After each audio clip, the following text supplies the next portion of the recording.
A esta hora bajamos el ruido y subimos el entendimiento de lo que importa. Economía, finanzas y realidad internacional. Inicia a las 5 siempre, con la conducción de Fernando Francia, de lunes a viernes a las 5 de la tarde. Recording in progress. 89.1 Radio. Hola, ¿qué tal? Bienvenidos. Hoy es jueves 9 de abril del 2026 y bueno, son las 5 en punto de la tarde. Eso quiere decir que usted va a estar al tanto de todo lo que importa en el mundo de la economía, las finanzas y la actualidad internacional. Algunos de los titulares que marcaron la agenda hoy tienen que ver con Hormuz, sigue condicionado, la normalidad va a tardar muchos meses. Trump cae en encuestas a 36%, la guerra, la gasolina pasa en factura, el Pentágono bajo sospecha, venta millonaria de inteligencia artificial, aprovechando información de adentro. DeepSeek en China sigue generando expectativa y vamos a ver de qué trata. Groenlandia respondió con dureza a Donald Trump, y muchos temas más, pero además vamos a conversar en la segunda media hora con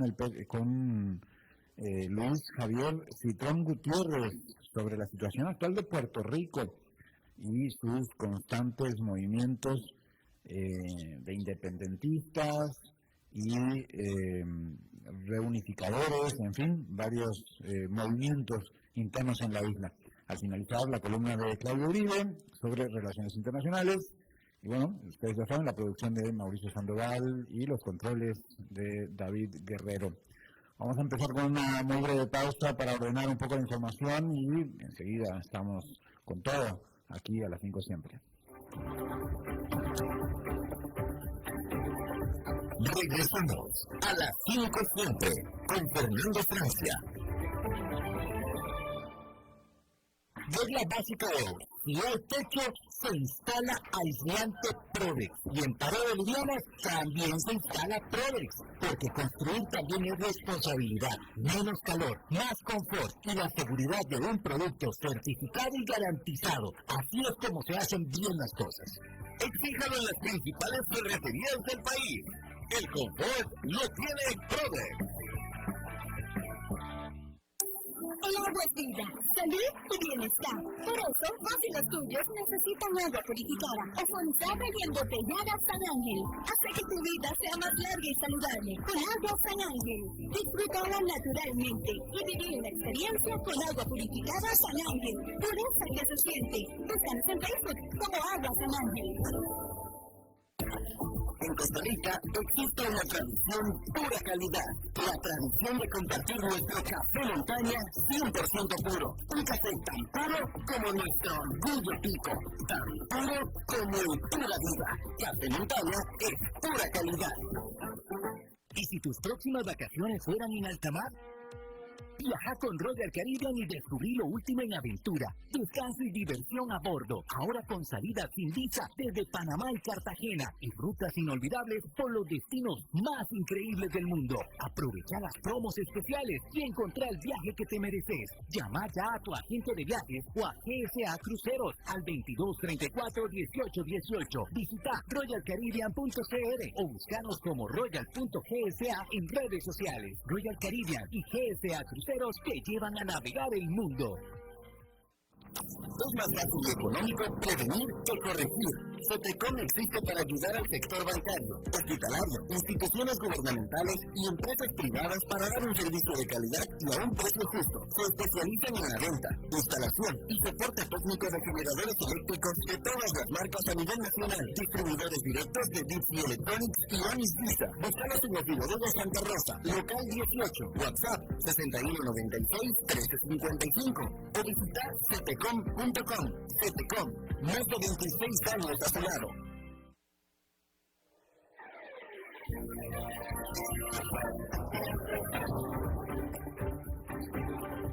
Continuamos escuchando a las 5 siempre con Fernando Francia. Bien, seguimos en sintonía, muchas gracias y bueno, vamos de una vez a las noticias que ya adelantábamos en titulares.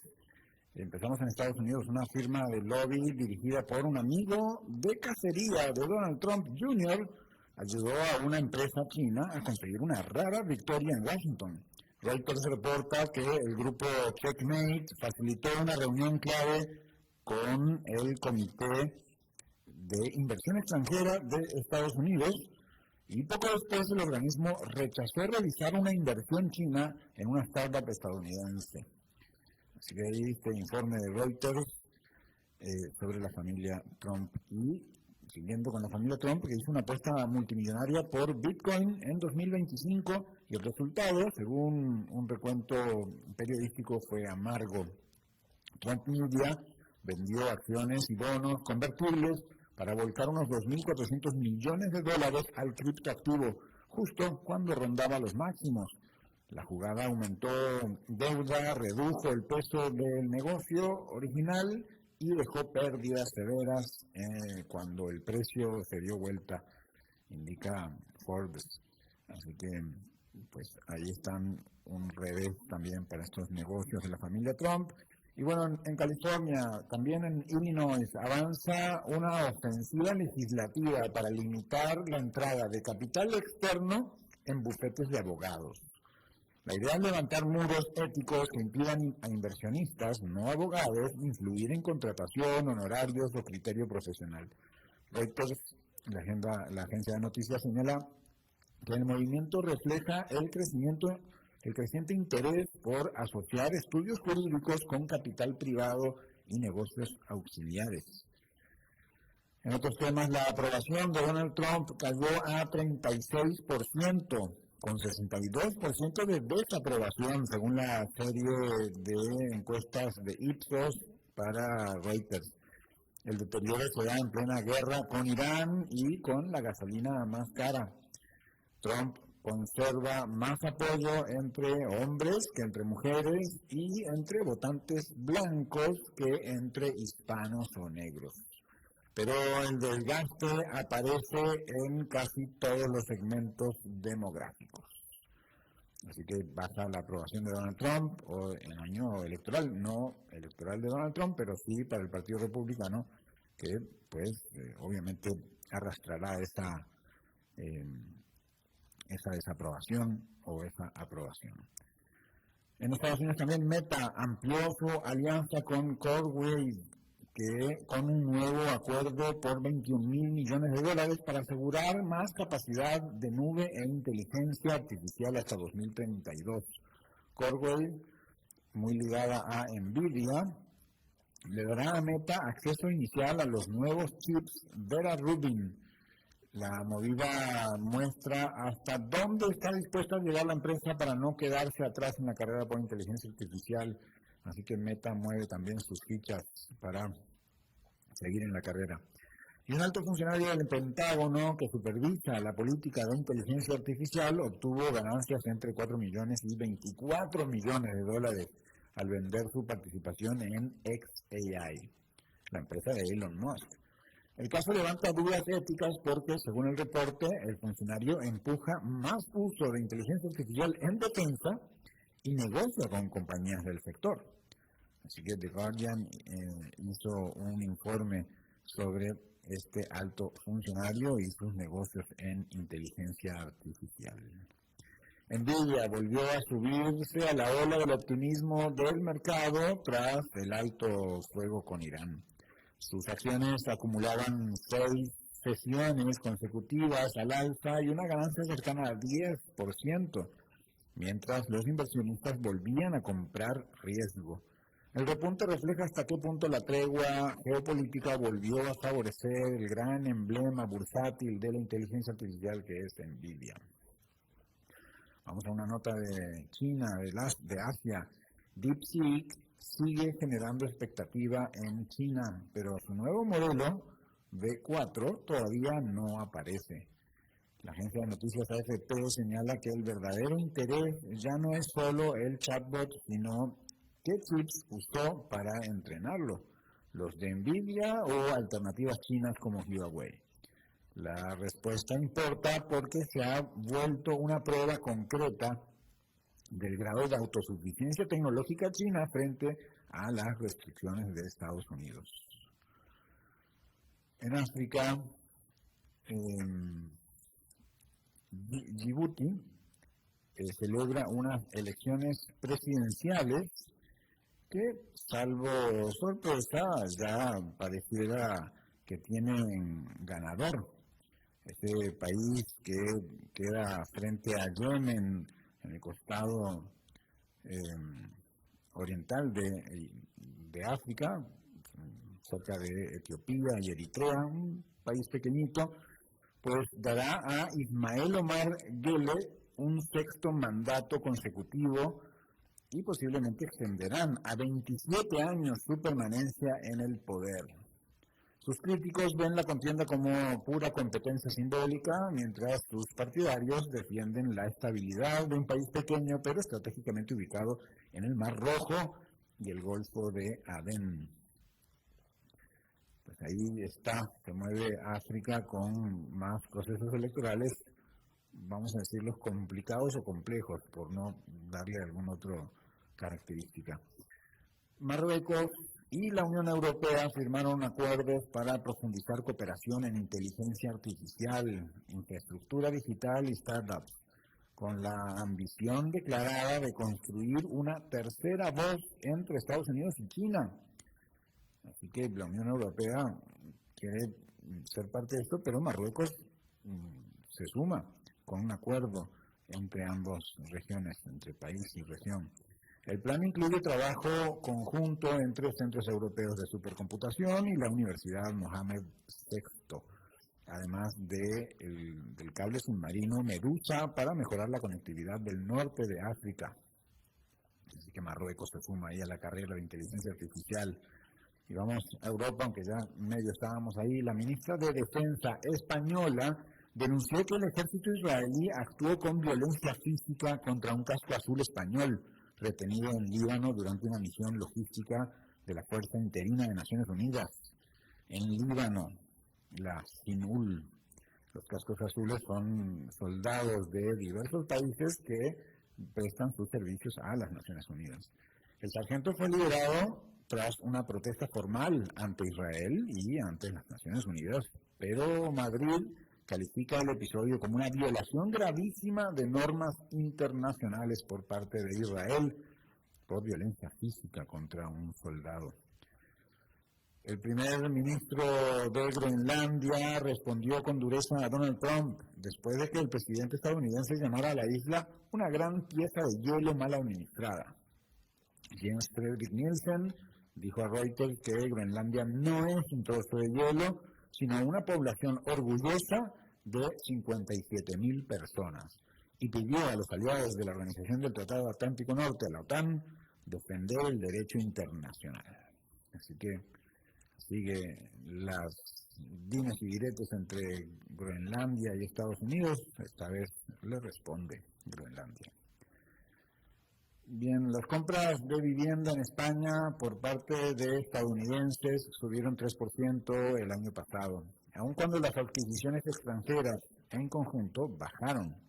Los datos del Consejo General del Notariado muestran que los compradores de Estados Unidos ya representan 2% del total y se concentran especialmente en el segmento alto.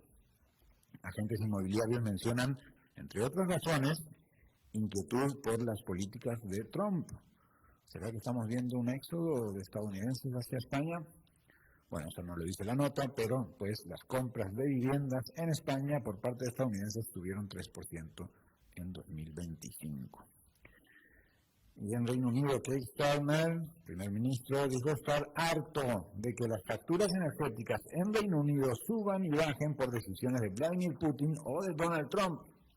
El primer ministro británico conectó así la volatilidad de precios con la guerra en Ucrania y con el conflicto en Irán, mientras el crudo sigue moviéndose bruscamente pese a la tregua anunciada por Washington y Teherán, pero que no termina de cuajar. Eurodiputados de distintos partidos pidieron a la Comisión Europea investigar si las elecciones de Hungría están siendo contaminadas por manipulación rusa, desinformación, intimidación a periodistas y uso indebido de recursos del Estado. La alarma llega a 3 días de una votación decisiva para Viktor Orbán, cuyo control de 16 años sobre el poder enfrenta quizás su prueba más seria, porque aparentemente está 20 puntos abajo, por lo menos lo estaba esta semana, frente a la oposición, pero pues ahí está extrañamente tanto Vladimir Putin como Donald Trump siendo aliados del mismo candidato. Bueno, extrañamente dice uno, pero parece que ya no es tan extrañamente, ¿no?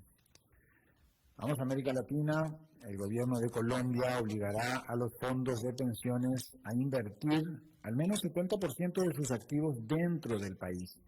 El decreto establece una transición de 5 años para reducir la exposición externa desde casi la mitad del portafolio hasta 30%.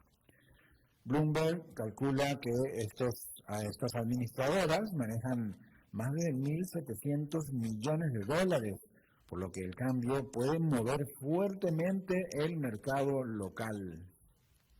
Interesante movida este anuncio. Bien, vamos a algunos temas globales. Los precios físicos del petróleo en Europa y África marcaron récords aún después del anuncio del alto el fuego entre Estados Unidos e Irán. Reuters destaca la brecha entre el mercado financiero, donde Brent y West Texas Intermediate se desplomaron, y el físico, donde el crudo Fortis del Mar del Norte llegó a $146,43 por barril. Aquí parece que la disrupción real durará todavía unos cuantos meses, porque esto no acaba. Y también en temas del conflicto en Medio Oriente, Benjamin Netanyahu aseguró que no hay cese al fuego en Líbano y prometió seguir golpeando a Hezbollah con toda su fuerza hasta restaurar la seguridad Israel. Pero claro, lo hace bombardeando un país soberano, el Líbano. Sus palabras chocan con el intento de Washington de bajar el tono regional para sostener negociaciones con Irán. Y esto genera una gran confusión. Algunos medios de prensa informan una cosa, otros informan otra. Al final está pasando las dos cosas al mismo tiempo. Porque, bueno, quieren abrir conversaciones directas con Líbano sobre desarme y normalización. Pero eso lo plantea Washington, pero pues Netanyahu quiere seguir en su cruzada expansionista.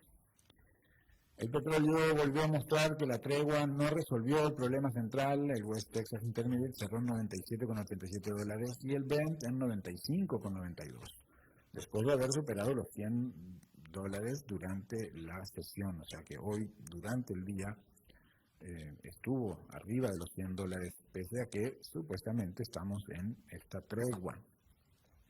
El detonante sigue siendo el mismo. Irán mantiene el control efectivo del paso por el Estrecho de Hormuz y exige permiso previo para los barcos.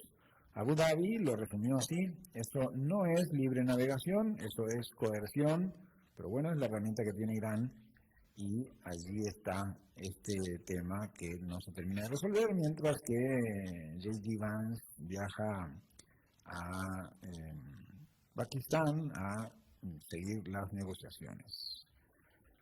La normalización del tráfico de tanqueros por el Estrecho de Hormuz no llegará pronto, dicen expertos marítimos citados en el material base. Hablan de semanas o incluso meses para volver a niveles previos, porque la apertura que acepta Irán es condicionada y depende de coordinación militar y también de limitaciones técnicas.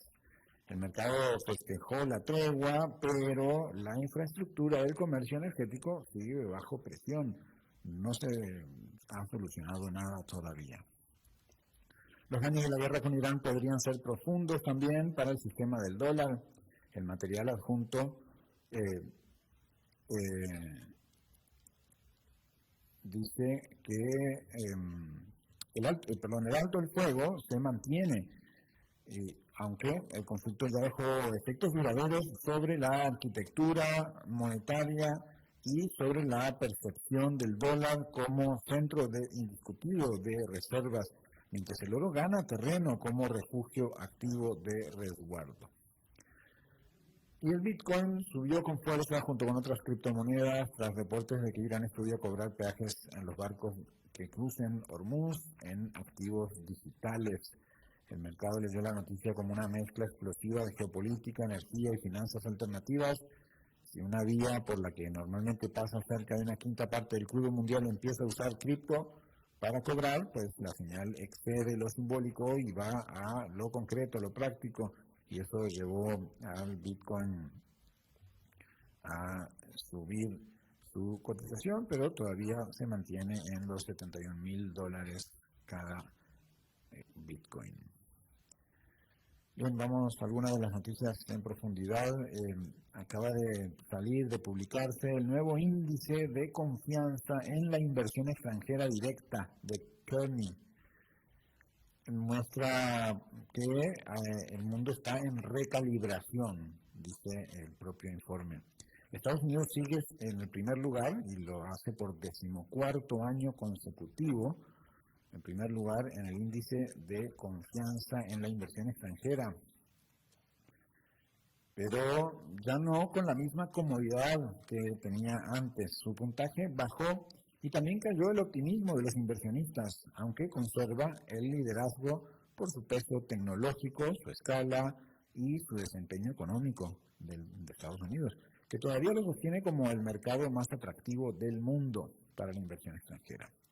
Canadá se mantiene en segundo lugar y sigue recortando distancia, apoyado en estabilidad institucional, en recursos naturales, y Japón sube al tercer lugar y lidera Asia por innovación e incentivos específicos a la inversión. China, incluyendo Hong Kong, asciende al cuarto puesto, una señal de que sigue siendo demasiado grande y demasiado central para quedar fuera del radar, incluso en medio de la fragmentación global para la inversión extranjera. Así que Estados Unidos, Canadá, Japón y China son el top 4.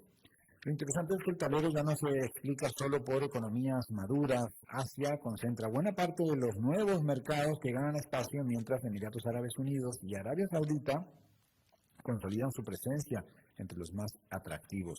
Brasil entra al puesto 18, México sube y queda en el puesto 19, dentro de un grupo donde la cercanía a cadenas productivas, la política industrial y la capacidad de absorber relocalización pesan cada vez más. Kearney está diciendo con este ranking, más allá de un número, que la inversión ya no busca solo el tamaño de mercado, sino que busca principalmente innovación, resiliencia productiva y plataformas capaces de navegar una economía global más tensa, más industrial y menos ingenua de lo que teníamos hasta ahora. Así que pues ahí está el índice de confianza a la inversión extranjera directa de Kearney, que mide a pues todo el mundo. En otros temas, la OCDE, la Organización para la Cooperación y el Desarrollo Económico, lanzó un mensaje directo en su informe Foundations for Growth and Competitiveness 2026. El problema de muchas economías ya no es solo el ciclo, sino el deterioro de sus bases de crecimiento, dice este informe. El organismo advierte que la productividad viene desacelerándose desde hace años, que la inversión empresarial sigue débil desde la crisis financiera global y que el envejecimiento, la escasez de habilidades y la menor dinámica de los negocios amenazan con enfriar todavía más el mediano plazo. La OCDE plantea que las respuestas no pasan por una receta única, sino por una agenda de reformas estructurales organizada en 3 grandes frentes. El primero son los factores habilitantes: capital humano, calidad institucional, infraestructura y estabilidad macroeconómica. El segundo apunta a incentivos de mercado y mejor asignación de recursos, más competencia, menos trabas regulatorias, mejor diseño tributario, más movilidad laboral y apertura al comercio y a la inversión. Y el tercero entra en políticas focalizadas: innovación, transición verde y seguridad energética. El informe de la OCDE subraya además que más de 1/3 de los desafíos detectados entre los países estudiados se concentra en regulación de mercados, insolvencia, educación, habilidades y capital humano. Y agrega también que las reformas pueden tener costos en el corto plazo, pero también ayudan a sostener las cuentas públicas, ampliar la base tributaria y bajar deuda, sin depender solo de austeridad.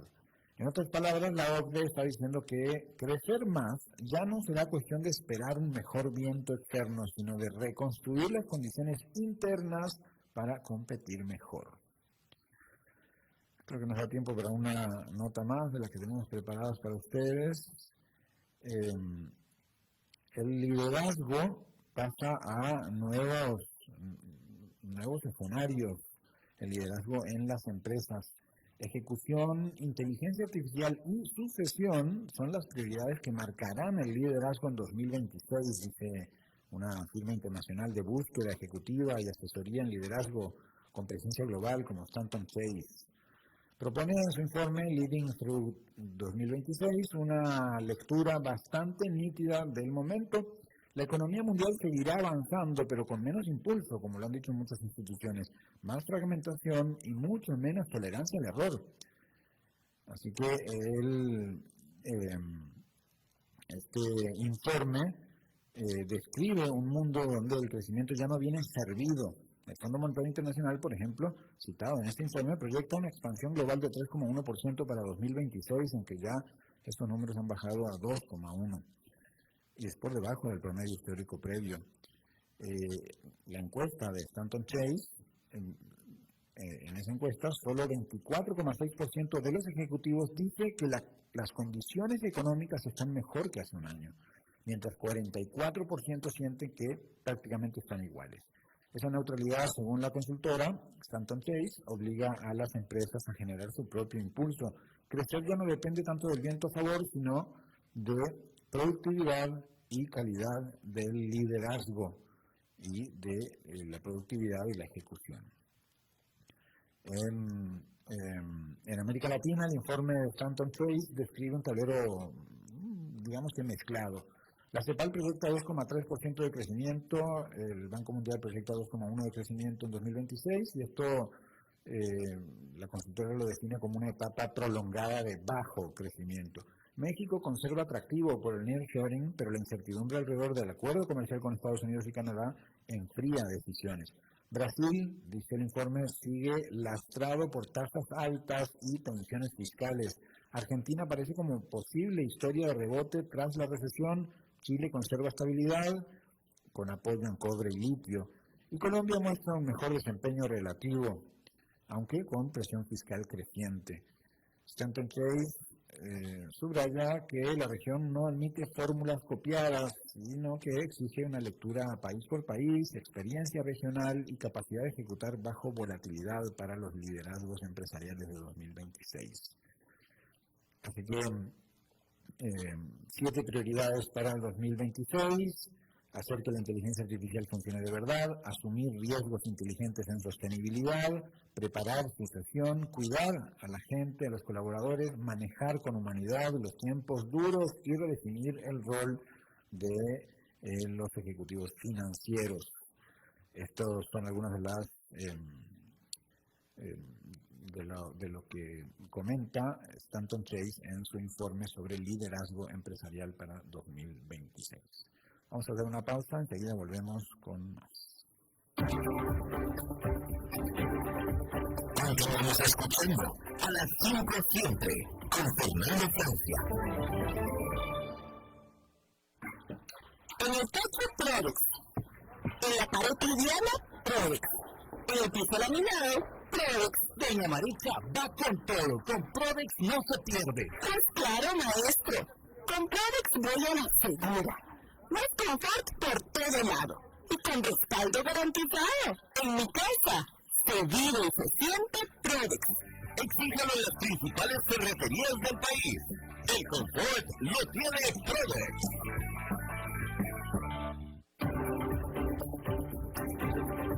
Regresamos a las 5 siempre con Fernando Francia. Gracias por continuar en sintonía. En Puerto Rico se cruzan hoy varias situaciones de crisis o de identidad y todo al mismo tiempo. Está el debate histórico sobre el estatus político, que sigue sin resolverse después de más de un siglo de relación colonial con Estados Unidos. Está la llegada de una nueva gobernadora, Jennifer González Colón, electa en noviembre de 2024, y abiertamente partidaria de la estadidad. Y está también la vida cotidiana de una sociedad marcada por apagones, fragilidad energética, emigración sostenida, una economía que no termina de salir del todo de la lógica de dependencia y tutela. La población de Puerto Rico ronda los 3,2 millones y ha caído 17% desde su pico en 2004. Bueno, la noticia en estos días sobre un movimiento que propone la reunificación con España, la independencia de Estados Unidos, pero reunificación con España sirve más como síntoma que como centro del problema, me parece, y por eso justamente hemos llamado a Luis Javier Cintrón Gutiérrez, actual chair de la sección de Cultura y Poder y Política de la Latin American Studies Association para el periodo 2025-2027. Es doctor en estudios latinoamericanos, caribeños y latinos en Estados Unidos por SUNY Albany, con maestrías en Sociología y Medios de Comunicación y Cultura Contemporánea y formación en Ciencias Políticas de la Universidad de Puerto Rico. Así que le damos la más cordial bienvenida a Luis. Qué gusto que estés por aquí y que le dediques un rato a la audiencia para analizar el tema de Puerto Rico tan interesante. Bueno, muchísimas gracias por la invitación y por el espacio. Así que muchas gracias. Claro, bueno, Puerto Rico suena muchas veces, pues vamos a no engañarnos, la mayoría por sus talentos artísticos en diversas generaciones y bueno, tuvimos mucha presencia de Bad Bunny en este año con fuertes polémicas y pone a Puerto Rico de alguna manera cada tanto en la vitrina mundial. Pero lo que sigue sucediendo en Puerto Rico son los escenarios internos, ¿no? Que mantienen por lo menos algún tipo de debate sobre su estatus con Estados Unidos, sobre la posibilidad de ser independiente, y ahora, para sorpresa mía, pero no sé si tuya, esta idea de reunificarse con España. Bueno, pues el debate de la reunificación de Puerto Rico con España mediáticamente pudiera parecer nueva, pero es una discusión que se ha llevado en Puerto Rico desde cercano al 2012, 2013, 2014, en ese periodo. Un debate que ha sido más de redes sociales más que del debate público en Puerto Rico. La inteligencia puertorriqueña, la academia puertorriqueña no habla de este tema, no es jurídicamente no es viable. Sé que hay algunos académicos en algunos espacios que sí están trayendo la discusión de las posibilidades de reunificación de Puerto Rico con España, pero fuera de quizás unos foros en redes sociales y unos pequeños nichos en la academia, pero alimentada pues por políticas de extrema derecha en España, no forma parte de nuestra discusión cotidiana en Puerto Rico. Claro. No es parte de nuestra cotidianidad, por lo menos la discusión. Sé que hay unas aspiraciones de algunas personas que pudieran sentirse españolas, que se puedan sentir culturalmente afín a esa noción de hispanidad, pero no, fuera de eso, no es parte de la discusión, o por lo menos hasta hace unas semanas no formaba parte del concierto de discusiones en Puerto Rico. Ellos dicen que formarían un partido político y que podrían contar con un 13% de la población. Bueno, está lejos, primero, de una hegemonía, y como decís vos, y segundo, habrá que ver si lo pueden formar. Pero más allá de este tema tan puntual y para mí extraño, porque no veo un país en América Latina que quiera ser colonia de España, digamos, no lo veo. Pero, bueno, allá ellos ahora, más allá de este tema puntual, existe en Puerto Rico todas estas tensiones de la relación con Estados Unidos, de la autonomía, de la independencia, convive todo eso en la sociedad puertorriqueña. Bueno, sí, en Puerto Rico la discusión del estatus es esencialmente la discusión cotidiana. En Puerto Rico, a diferencia del concierto de países libres en América Latina y en el resto del mundo, que las posiciones ideológicas se van dividiendo en función al cuál debe ser el rol del Estado en la sociedad, de que si debe ser más intervencionista o menos intervencionista, si debe ser más asistencialista o menos asistencialista, o esa noción de derechas e izquierdas. En Puerto Rico la noción, aunque en los últimos años se ha ido inclinando la balanza a las discusiones, sí, de identitarias, a las nociones de el rol del Estado frente a la sociedad, pero esencialmente la discusión cotidiana en Puerto Rico gira en función de nuestra relación con los Estados Unidos. Que si queremos la independencia o la liberación nacional de Puerto Rico, si queremos el status quo con algunas mejorías, o si queremos o quieren la anexión con los Estados Unidos. Y ahora esa tendencia, esa discusión que siempre ha buscado desde redes sociales emerger la discusión de la reunificación con España, pero me parece interesante el asunto que planteas del 13%. En Puerto Rico, las últimas elecciones se ha ido diluyendo también la posición, sigue siendo mayoritaria la postura de anexión hacia los Estados Unidos, pero se ha ido diluyendo y ha ido creciendo otras vertientes u otras maneras de pensar la relación con los Estados Unidos. Hace un tiempo, René Pérez, residente de Calle 13, había puesto a los macheteros en su canción, querido FBI, y había puesto un poco en relevancia a ese grupo puertorriqueño, ¿no? Sí, pues en Puerto Rico se lleva muchos años que no sé, han habido distintas vías para atender al asunto del estatus político, y una de esas vías fue la lucha armada por la liberación nacional por parte de varios grupos. Han mencionado el más icónico, que son los macheteros, el Ejército Popular Boricua Macheteros, pero también estaba la FARC, las Fuerzas Armadas de Liberación Nacional. Han habido pequeños grupos también como el MAPA, pero sí, al presente no forman tampoco parte de la discusión política pública en Puerto Rico. Tampoco inciden en la discusión o en la generación de opinión pública, más allá de convertirse en una figura nostálgica para algunos sectores que aspiran a la liberación nacional. Sin duda la relación con Estados Unidos pues aparece hegemónica dentro de la población puertorriqueña, ¿no? Me imagino, dado lo que estás comentando un poco de los resultados electorales, de los resultados que vos habrás analizado de la opinión pública, ¿no? Y sin duda en países latinoamericanos que en muchos casos personas buscan emigrar hacia Estados Unidos, de alguna manera los puertorriqueños se sentirán de alguna manera más cerca de ese sueño americano, ¿no?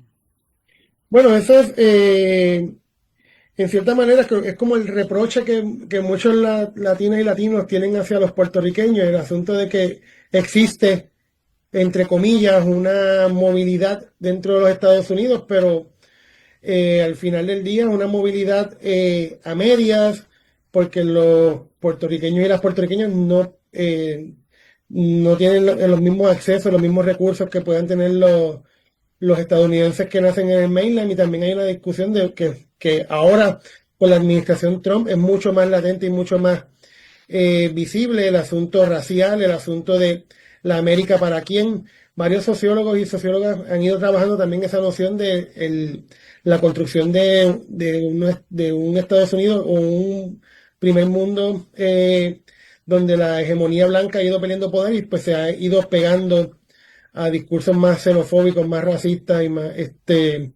para perpetuar su visión de mundo ante un colapso de su noción del mundo. Además de esa, digamos, posibilidad o cercanía con la idea de poder irse a Estados Unidos o de estar cercano a Estados Unidos, ¿qué beneficios tiene Puerto Rico de esa relación entre entre los países, diría yo, entendiendo a Puerto Rico como un país, ¿no? Bueno, pues sí, es justo ese uno de los problemas, más que beneficios, es que limita la relación con otras partes del mundo. Por ejemplo, ahora mismo, si nosotros quisiéramos negociar otros precios en productos de la canasta básica, por ejemplo, si quisiéramos exportar o importar productos de Costa Rica hacia Puerto Rico, tenemos que hacerlo por mediación de los Estados Unidos. Eso que ya de por sí eso nos genera una limitación.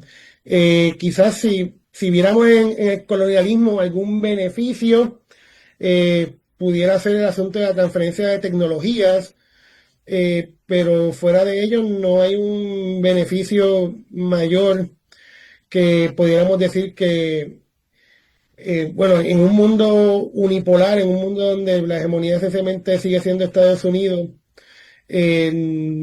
no, pero quizás en un mundo previo, cuando el mundo era bipolar y estaba la lucha entre los dos polos de la Unión Soviética y Estados Unidos, quizás en ese periodo se pudiera hablar de unos beneficios que construyeron la noción de la vitrina de América, la vitrina democrática, y este modelo a seguir de Puerto Rico para América Latina, pero hoy día en un mundo como el de Donald Trump es mucho más difícil pensar en que el sistema político actual de Puerto Rico tiene sus ventajas.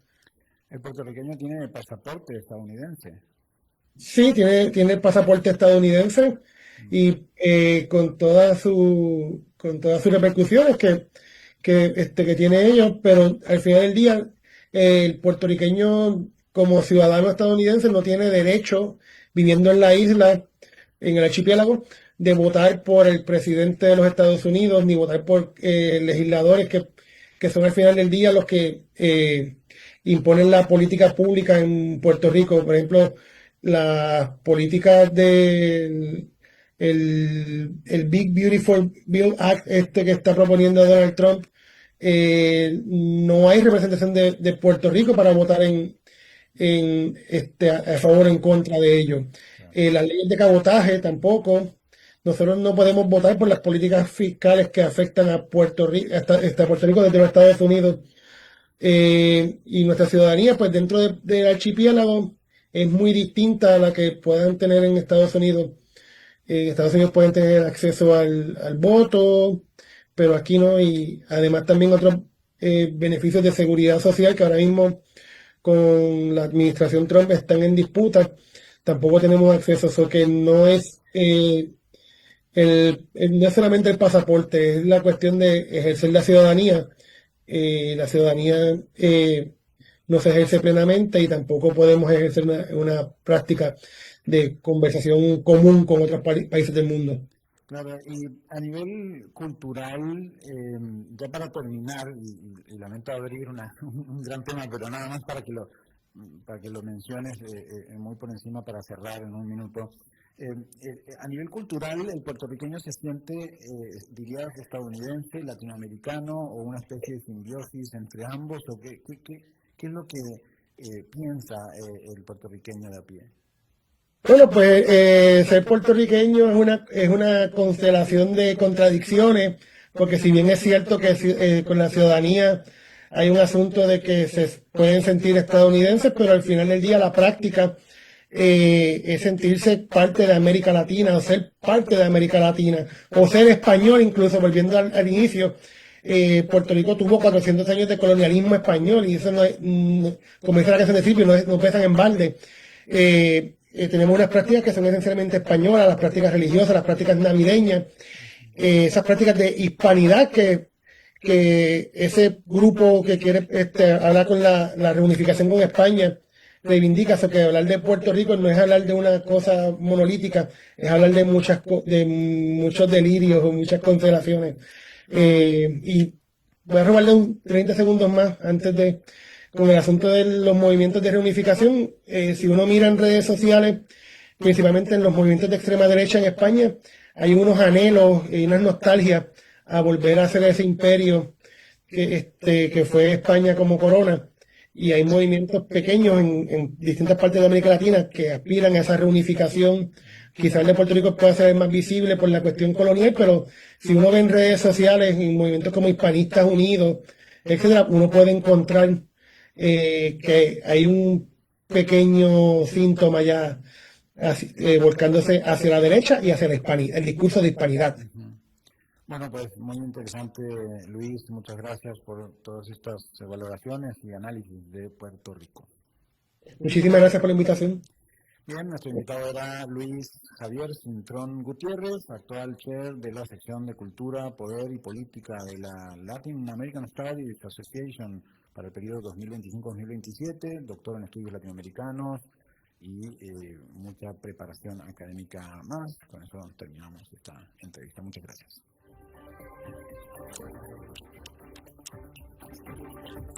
A las 5 siempre presenta columnista del día, Claudia Uribe, viceministra de Comercio Exterior 2001-2004, embajadora en la OMC 2004-2008. Sus puntos de vista sobre comercio internacional y relaciones internacionales. Aquí, a las 5 siempre, con su anfitrión, Fernando Francia, por CRC 89.1 Radio. ¿Qué tal? Damos la bienvenida a Claudia Uribe. Qué gusto estar en contacto después de una pausita, una semana. Estamos de nuevo en contacto. Muchas gracias, Claudia. ¿Cómo estás? Muy bien, Fernando. ¿Vos qué tal?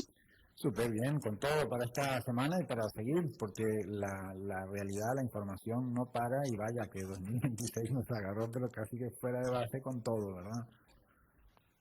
Sí, pues la verdad que cada semana, inclusive añoré que la semana pasada no pude, pues no hicimos programa, pero bueno, yo me imagino que tuvimos un magnífico descanso y me permitió pues como hablar de 3 pildoritas que te traigo hoy, a ver cómo te parece. Adelante.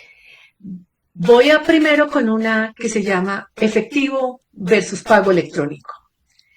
El uso del efectivo frente a los pagos digitales no es una cuestión de preferencia, sino una tendencia global.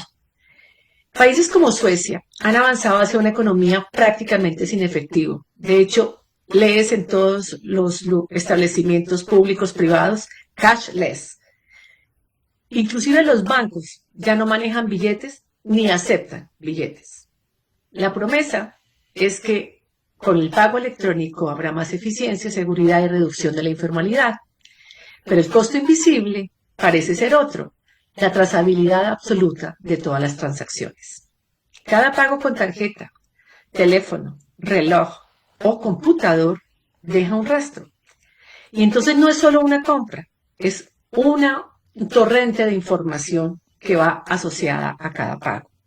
Y ahí están los grandes ganadores encabezados por el sistema financiero y las plataformas tecnológicas que no solo cobran por el uso de las redes, sino que también capitalizan los datos de consumo que deberían ser en principio confidenciales. La China muestra cómo el 80% de los pagos urbanos hoy se realizan desde el celular o desde el teléfono. En Estados Unidos el porcentaje es el 60% y en Costa Rica ya ronda el 45%, que es el más cercano a los países desarrollados. El impulso al pago electrónico crece rápidamente, impulsado especialmente por el fintech y las empresas de transferencias inmediatas. Pagar en efectivo tiene un castigo hoy en día. Primero, las operaciones se consideran sospechosas. Son operaciones anónimas. No se puede seguir al pagador y no se puede saber para qué fue. Y esto es muy utilizado para el control de los ilícitos. Lamentablemente, el efectivo es hoy en día un lujo en vía de extinción y castiga fuertemente a las personas mayores y sobre todo a aquellos que están lejos de la tecnología. Mi segunda pildorita hoy es sobre la esclavitud.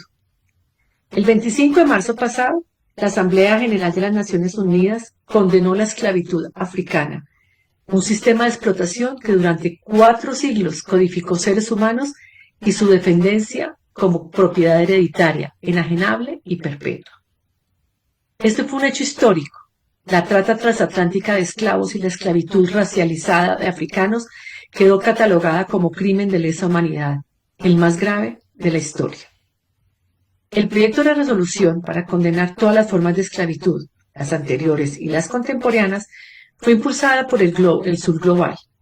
La resolución se aprobó con 123 votos a favor, 3 en contra. ¿Adivina de quiénes? Argentina, Israel, Estados Unidos y 52 abstenciones, entre ellas todos los países del bloque occidental, incluido Japón. La iniciativa presentada por una coalición de países africanos, caribeños y latinoamericanos reconoce que este sistema de explotación constituye una violación al derecho internacional humanitario. El texto incluye también la esclavitud moderna, como el trabajo forzado, la trata de personas y la servidumbre por deudas. Y se consideran una violación grave a los derechos humanos y se insta a los estados a fortalecer los marcos legales, cooperación internacional y mecanismos de reparación de víctimas. La votación de la resolución muestra la falta de empatía con los seres humanos. Países y gobernantes tipo Francia, que se pavonean por el mundo como los grandes creadores de la defensa de los derechos humanos, no la votó porque es simplemente para defender a los blancos. Y mi tercera pildorita la llamo Colombia hasta el fondo. Y esto es algo muy inusual lo que está pasando en Colombia. Varias mujeres periodistas han decidido contar, con nombres, apellidos y todos los detalles, los abusos incluidos, los sexuales, cometidos por sus colegas hombres como condición implícita para poderlas mantener en las salas de redacción. No es un murmullo ni una denuncia aislada, es un destape colectivo que empezó por señalar a periodistas considerados intocables y que han caído. La hazaña de estas mujeres ha sido seguida de cerca por medios internacionales como France 24 y la Deutsche Welle, que han puesto el foco en un fenómeno que trasciende fronteras, pero que pocas veces se expone con el nivel de detalle y valentía que se está llevando en Colombia. La redacción local revela una fractura. Algunos periodistas se declaran indignados porque consideran las denuncias tardías. Muchas de estas mujeres responden con una frase simple y demoledora, mejor tarde que nunca, y añaden su consigna: iremos hasta el fondo. En contraste, vemos el caso de Jeffrey Epstein, que sacudió a Estados Unidos y al mundo. Terminó con una sola persona condenada, una mujer inglesa, Ghislaine Maxwell. La investigación también acusó al príncipe Andrés, otro inglés. Pero pese a los múltiples y miles de documentos revelados por el Departamento de Justicia y a las múltiples conexiones con figuras poderosas en los Estados Unidos y en el resto del mundo, nadie más ha sido llevado ante la justicia. Por eso lo de Colombia resulta por una vez ejemplar. No porque el problema no exista en otros países, sino porque aquí, con todas las tensiones que implica, se ha intentado romper el silencio sin concesiones. Un ejercicio sin duda imperfecto, pero también necesario. Hay momentos en que una sociedad decide dejar de mirar para el otro lado y decir la verdad. Y esto es lo que te quería compartir hoy, Fernando. ¿Vos qué opinas? Me dirige a la piel lo que decís realmente, y pones tres, pero pones dos temas impresionantes por la magnitud de lo que significa, es decir, la trata de personas y toda la esclavitud y el racismo hacia lo afrodescendiente y el tema de la relación, la situación de las mujeres, en este caso en el tema del periodismo, pero en cualquier tema de la sociedad, ¿verdad? Y dos temas que son tan fundamentales y apenas ahora se están tratando de esta manera, ¿verdad? Que me parece como casi una falta de todo, pero bueno, enhorabuena que sucede y que suceda más. Pero llega como tarde que digan que la esclavitud y la trata transatlántica de esclavos es el peor crimen de lesa humanidad. Por supuesto que lo es.